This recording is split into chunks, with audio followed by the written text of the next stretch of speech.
মোদিজি থাকলে সবকিছুই সম্ভব, মোদিজি কথা দিলে সবকিছুই সম্ভব। তো মোদিজি তো 15 লাখ টাকা করে সব অ্যাকাউন্টে দেবেন কথা দিয়েছিলেন। সম্ভব হলো কি? বিজেপি এটাকে রাজনৈতিক দিক থেকে ব্যবহার করতে চাইছে এবং এটাকে ভোট পাওয়ার অস্ত্র হিসেবে ব্যবহার করতে চাইছে। নরেন্দ্র মোদীর বুকের ছাতি 56 ইঞ্চি হতে পারে, কারণ কোশ্চেনটা যেখানে কেন্দ্রের বুলেট না রাজ্যের বুলেট, সেখানে কেন্দ্রীয় তদন্তকারী সংস্থা বা রাজ্য তদন্তকারী সংস্থা উভয়েরই পক্ষপাত। হঠাৎ মমতা বন্দ্যোপাধ্যায়ের স্বপ্নের মন্দির এই শিরোপায় কালীঘাট মন্দিরকে ভূষিত করা কেন? না, হঠাৎ মমতা বন্দ্যোপাধ্যায়ের স্বপ্নের মন্দির হতে যাবে কেন কালীঘাট? উনি কালীঘাটে থাকেন বলে? ধর্ম মানে তো ভালোবাসা, ধর্ম মানে তো পবিত্রতা। তাকে নারকীয় কুৎসিত পর্যায়ে রাজনীতির লোকরা না নিয়ে গেলে ধর্মপ্রাণ মানুষ রাজনীতির লোকদের আশীর্বাদই করবেন। দেখুন, আমাদের তো গোটা দেশের প্রধানমন্ত্রীকে এবং দেশের সামরিক বাহিনীর উপর সম্পূর্ণ আস্থাশীল থেকেছে এবং আমাদের পার্টির পক্ষ থেকেও পরিষ্কার বলা হয়েছে যে পহেলগাঁওয়ে যে নৃশংস ঘটনা ঘটেছে তার প্রতিশোধ জরুরি। ভারত সরকার ঠিক করুক কিভাবে সেই প্রতিশোধ নেবে। শেষ পর্যন্ত পরশুদিন রাতে ঘোষণা অনুযায়ী 25 মিনিটের অপারেশনে পাকিস্তানের 9টা জঙ্গি ঘাঁটি আমরা ধ্বংস করে দিয়েছি। ভারতীয় সেনাবাহিনীর এর জন্য কুর্নিশ প্রাপ্য এবং ভারতীয় সেনাবাহিনী তারা এটা ঘোষণাই করেছে যে পাকিস্তান যা করতে চেয়েছিল তা হচ্ছে ভারতবর্ষের মানুষকে ধর্মের ভিত্তিতে বিভাজন করতে চেয়েছিল, কিন্তু গোটা ভারতবাসী এক হয়ে প্রমাণ করে দিয়েছে যে ভারতবর্ষকে বিভাজিত করাটা এত সহজ না।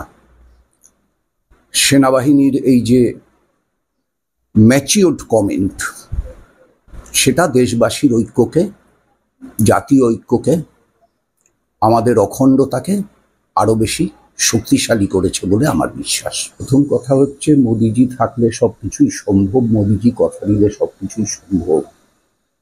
তো মোদিজি তো 15 লাখ টাকা করে সব অ্যাকাউন্টে দেবেন কথা দিয়েছিলেন। সম্ভব হলো কি? মোদিজি তো 2014 লোকসভা ভোটের আগে পেট্রোলের দাম কমাবেন কথা দিয়েছিলেন। হলো কি? মোদিজি তো গোটা দেশবাসীর কাছে কাজের নতুন দরজা খুলে দেবেন বলেছিলেন। হলো কি?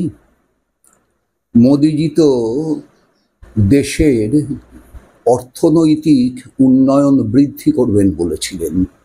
জিডিপি বৃদ্ধির হিসেবে অর্থনৈতিক উন্নয়নকে মাপাটা আজকের দিনে ব্যাকডেটেড হয়ে গেছে।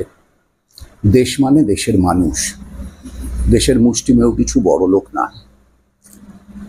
মোদিজির শাসনকালে দেশের বড় লোকদের সম্পদ অনেক গুণ বৃদ্ধি পেয়েছে, কিন্তু দেশের আপামর গরিব মানুষ তারা আর্থিক দিক থেকে দুর্বল হয়েছেন।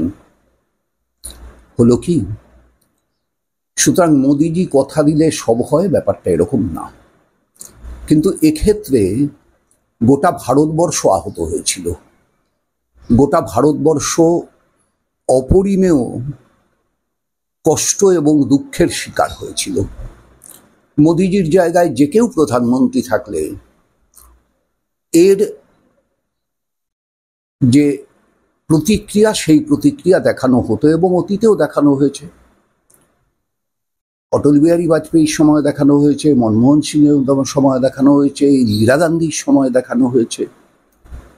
সুতরাং এটা মোদিজি একা দেখিয়েছেন এমন দাবি শুভেন্দু অধিকারী করতে পারেন না। কিন্তু এই মুহূর্তে যেহেতু মোদিজি প্রধানমন্ত্রী, প্রত্যাশাটা মোদিজির কাছেই ছিল, মোদিজি তা পূরণ করেছেন, বা ভারত সরকার তা পূরণ করেছে, বা ভারতীয় সেনাবাহিনী তা পূরণ করেছে। মোদিজিকেও তো শেষ পর্যন্ত সেনাবাহিনীর হাতেই সম্পূর্ণ ক্ষমতা দিতে হয়েছিল, অন্য প্রধানমন্ত্রীরাও অতীতে তাই দিয়েছিলেন। সুতরাং কৃতিত্বটা ভারতীয় সেনাবাহিনীর, কৃতিত্বটা প্রধানমন্ত্রী হিসেবে নিঃসন্দেহে নরেন্দ্র মোদীর, কিন্তু বিজেপি নেতা হিসাবে নরেন্দ্র মোদীর না। শুভেন্দু অধিকারী যেদিকে ব্যাপারটাকে টার্ন আপ করাতে চাইছেন সেটা রাজনীতিতে চলে, দেশনীতিতে চলে না। নিশ্চয়ই পরিণত তো বটেই, এবং রাজনাথ সিং নিজেও তো সেটা বলেছেন যে আমরা কোনো অবস্থাতেই পাকিস্তানের কোনো সেনাঘাঁটি আক্রমণ করিনি। আমাদের টার্গেটই ছিল, এবং সঠিকই ছিল আমি মনে করি, কোনো সিভিলিয়ান যাতে আক্রান্ত না হন। যে জায়গাগুলোতে জঙ্গিদের ট্রেনিং দেওয়া হয় সেই জায়গাগুলোকেই আমরা টার্গেট করেছি। মোট 21টা জঙ্গি প্রশিক্ষণের জায়গা টার্গেটেড, তার ভিতর 9টাকে আমরা ধ্বংস করেছি।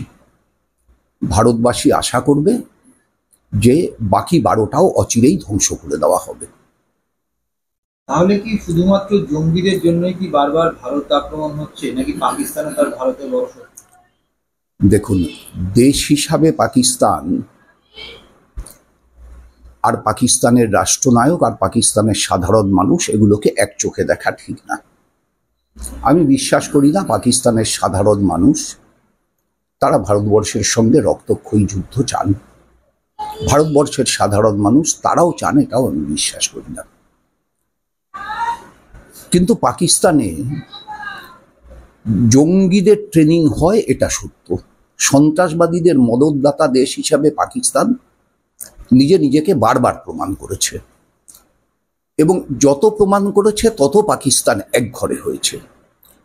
সুতরাং সন্ত্রাসবাদকে মদত দেওয়া কোনো শক্তি, সেই শক্তি যদি রাজনৈতিক দিক থেকে সেই দেশ পরিচালনার শক্তির সঙ্গে যোগসাজশ থাকে তাহলে সেটা তো বিপজ্জনক। পাকিস্তানের শাসক কুল তাদের ঠিক করতে হবে তারা জঙ্গিদের সঙ্গে কি সম্পর্ক রক্ষা করবেন, তাদের দেশের মাটিকে জঙ্গি কার্যকলাপের জন্য ব্যবহৃত হতে দেবেন কি দেবেন না।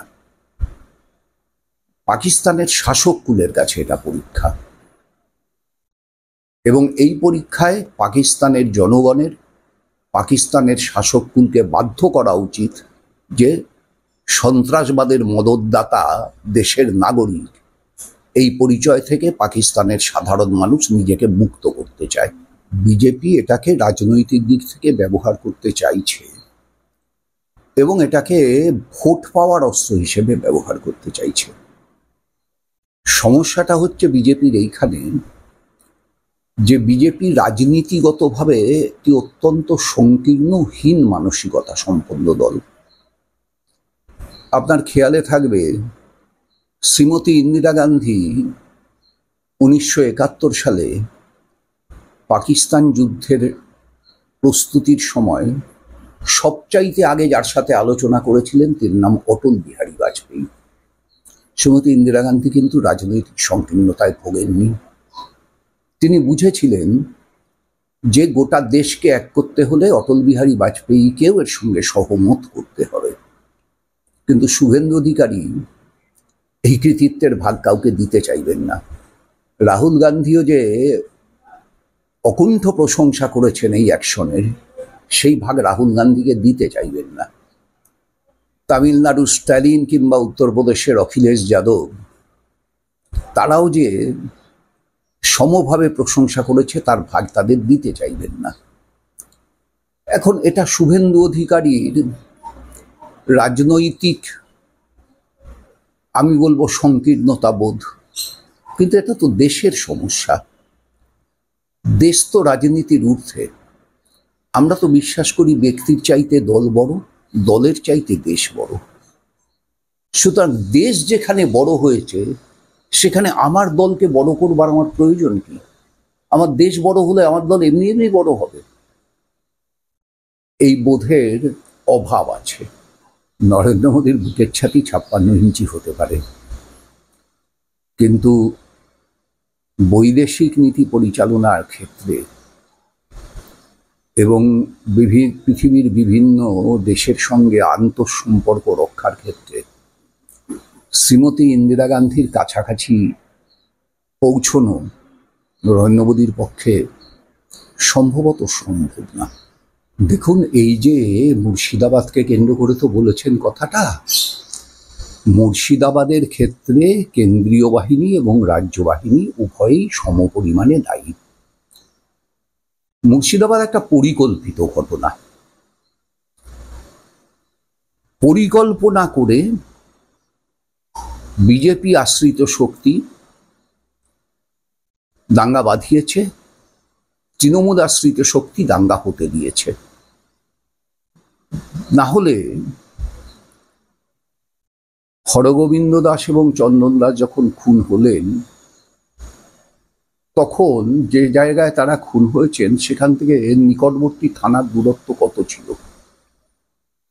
সম্ভবত 1/2 কিলোমিটার। আচ্ছা, যদি 1.5 কিলোমিটারও হয়, পুলিশ কোথায় ছিল? পুলিশ কেন ওখানে পৌঁছতে 1.5 ঘন্টার বেশি সময় নিল? যে মুসলিম ছেলেটি খুন হলো, ইজাজ, পুলিশ এলো, ওই ছেলেটির বুলেটটা বের করলো, বের করে চলে গেল। বুলেটটা এত দামি হলো কেন? ছেলেটির চিকিৎসার চাইতে। বুলেটটা কেন্দ্রীয় বাহিনীর বুলেট না রাজ্য পুলিশের বুলেট, এটা নিয়ে যাতে তর্ক না ওঠে সেই জন্য কি? প্রশ্নগুলো জাগছে। এবং সেই জন্যই আমাদের পার্টির পক্ষ থেকে আমরা বারবার বলেছি বিচার বিভাগীয় তদন্ত হোক। কারণ কোশ্চেনটা যেখানে কেন্দ্রের বুলেট না রাজ্যের বুলেট, সেখানে কেন্দ্রীয় তদন্তকারী সংস্থা বা রাজ্য তদন্তকারী সংস্থা উভয়েরই পক্ষপাত নেওয়ার সুযোগ থেকে যায়। তর্কটা তো এটা নিয়ে। তাহলে বিচার বিভাগীয় তদন্ত হোক, এবং দেখবেন দুটো দলেরই বিচার বিভাগীয় তদন্তে আপত্তি, কেন্দ্রের শাসকের, রাজ্যের শাসকের। কেন? এই কেন প্রশ্নচিহ্নটা সদুত্তর পাচ্ছে না। আর পাচ্ছে না বলেই বেশি বেশি করে প্রমাণ হচ্ছে যে মুর্শিদাবাদ আসলে 2026-এর নির্বাচনের আগে আমাদের গোটা রাজ্য জুড়ে যে দাঙ্গা পরিকল্পনা, যে কারণে কুম্ভ মেলা চলাকালীন মোহন ভাগবত 9 দিন বা 11 দিন আমাদের রাজ্যে ঘুরে বেরিয়েছেন, অজস্র মিটিং করেছেন, এবং কোনোটাই সেভাবে প্রচারের আলোয় আসেনি। মোহন ভাগবত মিটিং করছেন, এখানে যাচ্ছেন, ওখানে যাচ্ছেন, সংবাদ মাধ্যমগুলো নীরব। স্বাভাবিক ঘটনা না? তাহলে কি পরিকল্পনা হয়েছিল সেই মিটিংগুলোতে? রাজ্য গোয়েন্দা দপ্তরের কাছে কি খবর আছে সেই মিটিংগুলোর? সব প্রশ্নগুলোই তো তৈরি হবে। এই প্রশ্নগুলোর সদুত্তর প্রয়োজন। যে সেনাবাহিনী, এটা সেনাবাহিনীর পক্ষ থেকেই তো কথা বলা হয়েছে। মিস্টার মিসরি তিনিই তো বলেছেন যে পাকিস্তানের এই হামলার একটা অত্যন্ত পরিচিত বা লুক্কায়িত উদ্দেশ্য ছিল যে এই হামলার মধ্যে দিয়ে ভারতবর্ষের যে ঐক্যবদ্ধ চেতনা, সেই ঐক্যকে বিঘ্নিত করে দেওয়া, বিষিয়ে দেওয়া। আমরা ওদের যা বুঝিয়ে দিয়েছি যে ভারতীয় সেনাদের ভিতরের এই ঐক্যকে ভাঙা এত সহজ না। হঠাৎ মমতা বন্দ্যোপাধ্যায়ের স্বপ্নের মন্দির হতে যাবে কেন কালীঘাট? উনি কালীঘাটে থাকেন বলে? তার মানে বেলুড়ে যারা থাকেন, বেলুড় মঠ তাদের সকলের স্বপ্নের মঠ। দক্ষিণেশ্বরে যারা থাকেন তাদের সকলের কাছে দক্ষিণেশ্বর মন্দির স্বপ্নের মন্দির। হঠাৎ মমতা বন্দ্যোপাধ্যায়ের স্বপ্নের মন্দির, এই শিরোপায় কালীঘাট মন্দিরকে ভূষিত করা কেন? মমতা বন্দ্যোপাধ্যায় জন্মের অনেক বছর আগে থেকে কালীঘাট মন্দির বিরাজমান, এবং ধর্মাবলম্বী হিন্দু জনগণ কালীঘাট মন্দিরকে একটি পবিত্র তীর্থস্থান হিসাবে গণ্য করেন। তা নিয়ে বহু রচনা আমাদের সাহিত্যে আছে। কালীঘাট মন্দিরে যে কোনো ধর্মপ্রাণ মানুষ প্রার্থনা করতে পারেন, সুকান্ত মজুমদারও করতে পারেন। সুকান্ত মজুমদার করলে মমতার স্বপ্নের মন্দিরে হয়ে যাবে, আর মমতা রাম মন্দিরে গেলে সুকান্ত মজুমদারের স্বপ্নের মন্দিরে হয়ে যাবে। মন্দির মসজিদকে এভাবে বিভক্ত করার প্রয়োজন কি? কোনো প্রয়োজন নেই তো। মন্দির মন্দিরের জায়গায় থাকুক, মসজিদ মসজিদের থাকায় জায়গায় থাকুক। আমরা খালি এটুকু বলবো, ধর্ম যতক্ষণ পর্যন্ত মানুষের ব্যক্তিগত পরিসরে থাকে ততক্ষণ সে সুন্দর। ধর্ম যখন মন্দিরে থাকে, মসজিদে থাকে, গির্জায় থাকে, গুরুদুয়ারায় থাকে, বৌদ্ধ স্তূপে থাকে, ততক্ষণ পর্যন্ত সে ঐশ্বরিক সুন্দর। কিন্তু ধর্ম যখন রাজনীতিতে আসে তখন সে নরকের চাইতেও কুৎসিত। সুতরাং ধর্ম মানে তো ভালোবাসা, ধর্ম মানে তো পবিত্রতা। তাকে নারকীয় কুৎসিত পর্যায়ে রাজনীতির লোকরা না নিয়ে গেলে ধর্মপ্রাণ মানুষ রাজনীতির লোকদের আশীর্বাদই করবেন, অভিশাপ দেবেন না। আর যদি উল্টোটা হয় তাহলে আপামর ধর্মপ্রাণ ভারতবাসী কখনো প্রভাবিত হতে পারেন, একবারের জন্য, দুবারের জন্য। শেষ পর্যন্ত রাজনীতির সঙ্গে ধর্মের মিশেলকে পরিত্যাগ করবেনই, আজ অথবা কাল। মমতাও বুঝবেন, সুকান্তবাবুও বুঝবেন।